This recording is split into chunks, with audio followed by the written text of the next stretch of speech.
Hello in Belgium, it's Jonas from Denmark here. Welcome to Go Race.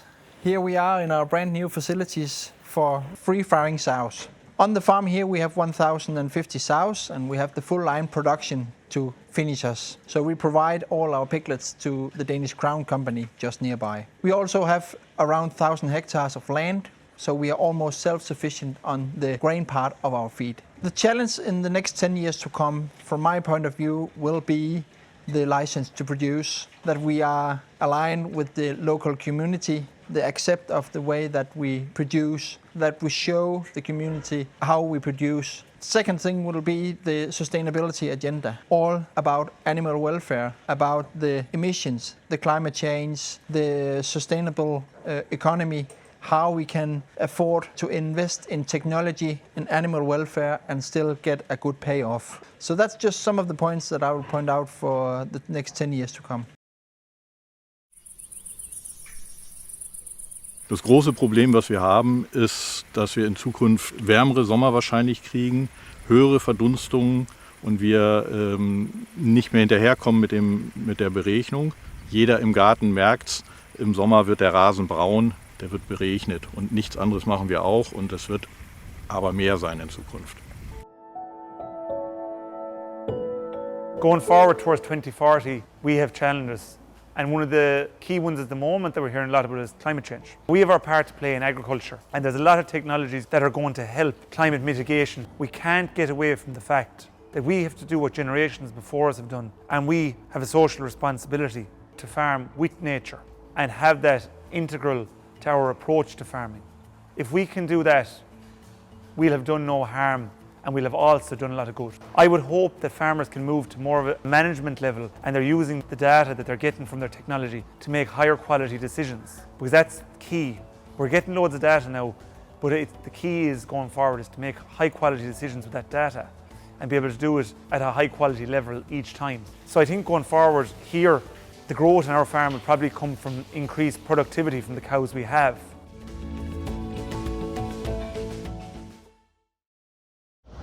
Soy Fernando Durabelis, agricultor profesional de la Ribera del Júcar en Valencia.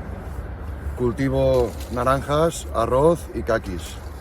Y mis desafíos para los próximos 10 años como agricultor es tanto el relevo generacional que a día de hoy no tenemos en España y la adaptación de mis cultivos a toda la agricultura 4.0 y smart farming que está tan presente hoy en día.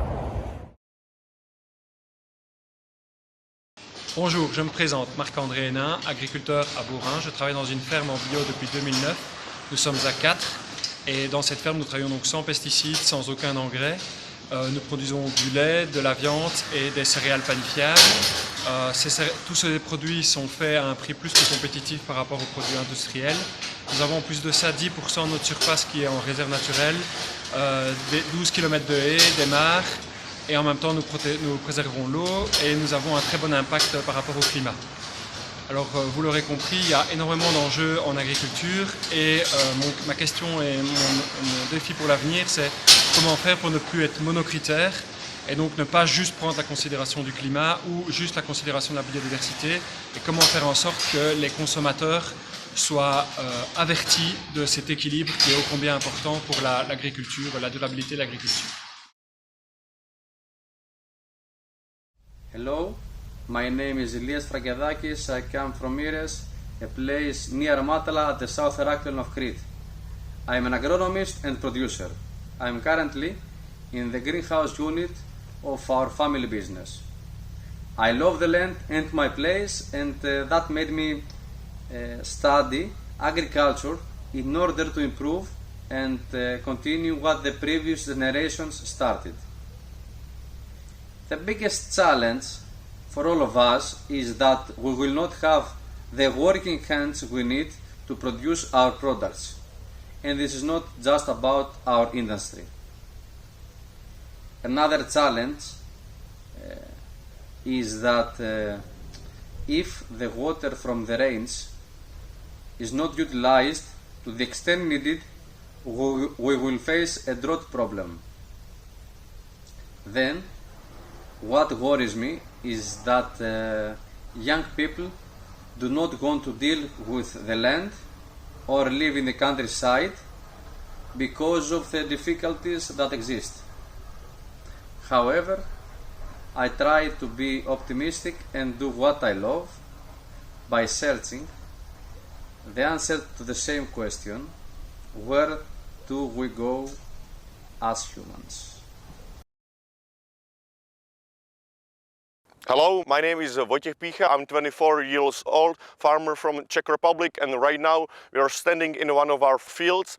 Right behind me you can see winter barley that's been seeded a couple of months ago, and I think the crop is doing pretty well. The challenges that my farm is going to be facing in the upcoming 10 years is, in my opinion, a transition to the sustainable agriculture, adjusting to the principles of precise farming, and also the biggest challenge that I think all of the farmers in our regions been facing are the huge investors that's been acquiring land all around our firms, all around our companies, and also they are buying out the agriculture companies, and I think that's going to be creating a lot of issues for all of the farmers in the region.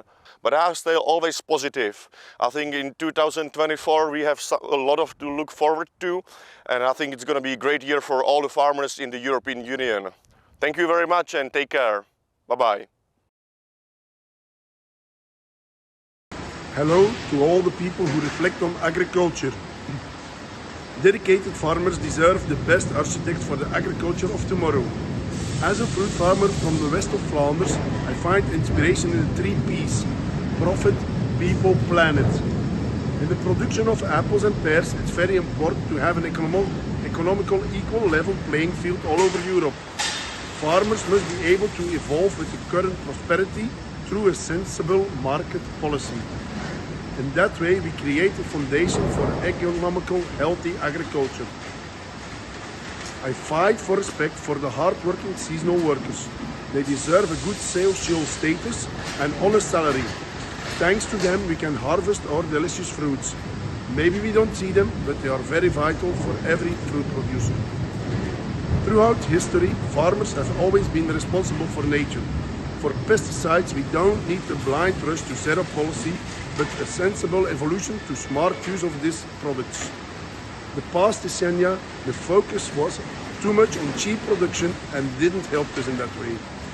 Farmers and architects of the agriculture of tomorrow have to be focused on the planet, the people, and profit.